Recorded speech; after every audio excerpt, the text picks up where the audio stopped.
Hello दोस्तों, कैसे हो आप। आज की इस वीडियो में हम सीखेंगे किसी भी एलिमेंट को CSS फ्लैक्सवर्क्स का यूज करके सेंटर कैसे किया जाता है। चलिए शुरू करते हैं।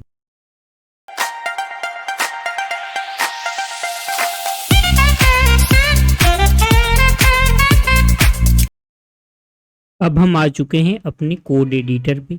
यहाँ पर हमारे पास दो फाइल्स हैं, एक index.html, दूसरी है हमारे पास style.css। ये हमारी दो फाइल्स हैं।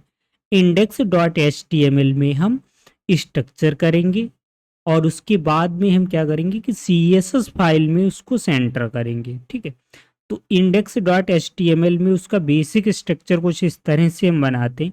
सबसे पहले हम यहाँ पर क्या करते हैं कि जो हमारी CSS फाइल है उसको लिंक करते हैं। ठीक, लिंक CSS फाइल का जो भी नाम होता है वो हम यहाँ पर लिखते हैं। style.css जो हमारा नाम है वो हमने यहाँ पर लिखा। ठीक, CSS की फाइल हमारी लिंक हो गई है। अब हम क्या करेंगे कि जब भी हम फ्लैक्सवर्क्स को यूज करते हैं तो हमें दो एलिमेंट्स की ज़रूरत होती है। एक हमारा पेरेंट एलिमेंट होता है और दूसरा हमारा चाइल्ड एलिमेंट होता है। पेरेंट एलिमेंट के अंदर जितने भी चाइल्ड एलिमेंट होते हैं उनके ऊपर फ्लैक्स की प्रॉपर्टीज अप्लाई होती हैं। फॉर एग्जाम्पल यहाँ पर हम लेके चल रहे हैं, एक हमने डिवीजन क्रिएट किया, उसके बाद में एक दूसरा हमने डिवीजन क्रिएट किया और दूसरे डिवीजन के अंदर हम कोई भी टेक्स्ट लिख देते हैं, जैसे कि सेंटर्ड एलिमेंट। ये एलिमेंट जो है वो सेंटर्ड होगा। तो हम क्या करेंगे कि जो हमारी फर्स्ट वाली डिवीजन है इसको हम एक क्लास दे देंगे, क्लास पेरेंट। ठीक, इसको हमने मान लिया कि ये पेरेंट एलिमेंट है। ठीक, उसके बाद में जो अंदर है सेकेंड डिवीजन है इसको हम क्लास दे देंगे चाइल्ड, क्योंकि ये एक चाइल्ड एलिमेंट है। ठीक, इसको हमने यहाँ पर दे दिया चाइल्ड। ठीक, इस तरह से हमने यहाँ पर दे दिया। अब हम चलते हैं अपनी CSS वाली फाइल पे। उससे पहले हम इसका एक बार प्रीव्यू देख लेते हैं। ठीक है, प्रीव्यू देखते हैं, साइड में प्रीव्यू, इसे इधर क्लोज करते हैं। ये हमारा इस तरह से आ गया। अब हम CSS की फाइल में देखते हैं क्या होता है। CSS की फाइल में क्या करेंगे कि हमने दो एलिमेंट लिए हैं, दो क्लास यूज किए हैं, एक पेरेंट एक चाइल्ड। तो सबसे पहले हम पेरेंट को डिजाइन करते हैं ना। ठीक, पेरेंट को हम सिलेक्ट कैसे करेंगे, क्योंकि हमने क्लास दिया है तो क्लास को हम डाट लगा के सिलेक्ट करते हैं। तो यहाँ पे हमने क्या किया, डाट पेरेंट, मतलब हमारा पेरेंट वाला जो एलिमेंट है वो हमने CSS में सिलेक्ट किया है। और यहाँ पर हम क्या करते हैं कि इसमें हम जो भी प्रॉपर्टीज है पहले बैकग्राउंड सेट करते हैं। ठीक, बैकग्राउंड हमने यहाँ पे C2 लिया, तो बैकग्राउंड हमें कुछ इस तरह का देखने को मिलेगा। उसके बाद में हम क्या करते हैं कि जो हमारा चाइल्ड एलिमेंट है, चाइल्ड को सिलेक्ट किया और चाइल्ड एलिमेंट को एक बैकग्राउंड देते हैं, बैकग्राउंड ब्लू।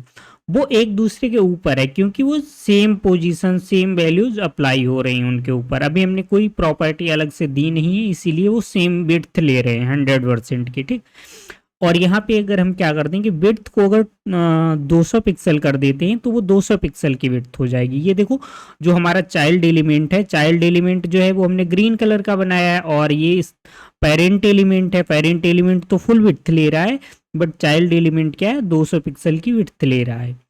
यहाँ पर हम क्या कर सकते हैं कि फॉन्ट साइज जो है वो 20 पिक्सल कर दिया, जिससे फॉन्ट साइज बड़ा हो गया। पैडिंग दे देते हैं, कलर दे देते हैं, जो इसका कलर है वो हमने वाइट कर दिया। ठीक है, पैडिंग दे देते हैं 20 पिक्सल की, जिससे कि हमारा जो चाइल्ड एलिमेंट है वो कुछ इस तरह का दिखाई देने लगा। अब इसको हम, ये जो चाइल्ड एलिमेंट है ग्रीन वाला, इसको हम सेंटर करेंगे। इसको सेंटर करने के लिए हमें फ्लैक्सबॉक्स का यूज करना है। तो फ्लैक्सबॉक्स का यूज हम इस तरह से करते हैं। सबसे पहले तो डिस्प्ले फ्लैग्स करते हैं, जो हमारा पेरेंट एलिमेंट होता है उसको डिस्प्ले फ्लैग्स देते हैं, जिससे हमारा फ्लैक्स बॉक्स जो होता है वो एक्टिवेट हो जाता है। फ्लैक्स बॉक्स की प्रॉपर्टी यूज करने के लिए हमें पेरेंट एलिमेंट को क्या करना होगा कि डिस्प्ले फ्लैग्स देना होगा। ठीक, हमने यहाँ पर डिस्प्ले फ्लैग्स दिया, तो मतलब अब हम यहाँ पर फ्लैग्स की प्रॉपर्टी यूज कर सकते हैं। फ्लैक्स बॉक्स की जो भी प्रॉपर्टी होती, हॉरिजॉन्टल अलाइन करने के लिए हम क्या करते हैं कि जस्टिफाइड कंटेंट का यूज करते हैं। यहाँ पर हम क्या करेंगे कि जब हमें हॉरिजॉन्टल इसको मतलब सेंटर करना हो या एंड में ले जाना हो, हॉरिजॉन्टल में जो भी मूवमेंट हमें करनी है उसके लिए हम जस्टिफाइड कंटेंट का यूज करते हैं। तो जस्टिफाइड कंटेंट हम लेते हैं। जस्टिफाइड कंटेंट अगर हम सेंटर करते हैं तो ये हॉरिजॉन्टली सेंटर में हो गया, ठीक। अब वर्टिकली सेंटर में लाने के लिए हम प्रॉपर्टीज का यूज करते हैं। जैसे वर्टिकल अलाइन करने के लिए हमें क्या यूज करते हैं, अलाइन आइटम्स का, अलाइन आइटम्स, ठीक। अलाइन आइटम सेंटर करते हैं, अगर सेंटर में हमें लाना है तो अलाइन आइटम सेंटर करेंगे। बट ये सेंटर नहीं आएगा, ये सेंटर जब तक नहीं आएगा जब तक जो पेरेंट एलिमेंट है उसको हाइट नहीं दोगे, तब तक वो सेंटर नहीं आता है। क्योंकि वर्टिकली सेंटर इसलिए नहीं आता है क्योंकि एक प्रॉपर हाइट तो होनी चाहिए जिस अकॉर्डिंग वो सेंटर में आए, मिडल में। तो यहाँ पर हम क्या करते हैं कि एक हाइट देते हैं कि हाइट 100 VH, जिससे क्या होगा कि ये वर्टिकली भी सेंटर में आ जाएगा, ठीक। बट प्रॉब्लम्स कुछ आती हैं कि जैसे हम मोबाइल डिवाइसेस पे आए, ठीक। मोबाइल के अगर मोबाइल पे आते हैं तो अगर हम बहुत छोटी स्क्रीन पे जाते हैं, यहाँ पे अगर मान लो हम बहुत छोटी सी स्क्रीन पे चले जाएं, इस पे एक मिनट इसे हम देखते हैं। अभी जब हम बहुत ज़्यादा छोटे स्क्रीन पे जाते हैं लाइक इस तरह से, अ, इसे अगर हम ऊपर के लिए क्लोज करें, ठीक है, तो अभी तो ये सेंटर है। अगर मान लो यहाँ पे टेक्स्ट ज़्यादा होता तब ये क्या होता कि यहाँ पे हमें स्क्रॉल तो मिल रहा है बट वो क्या होता है इस तरह से, ये देखो हिडन हो सकता था कंटेंट। अगर यहाँ पे ज़्यादा होता तो वो कंटेंट हिडन हो जाता।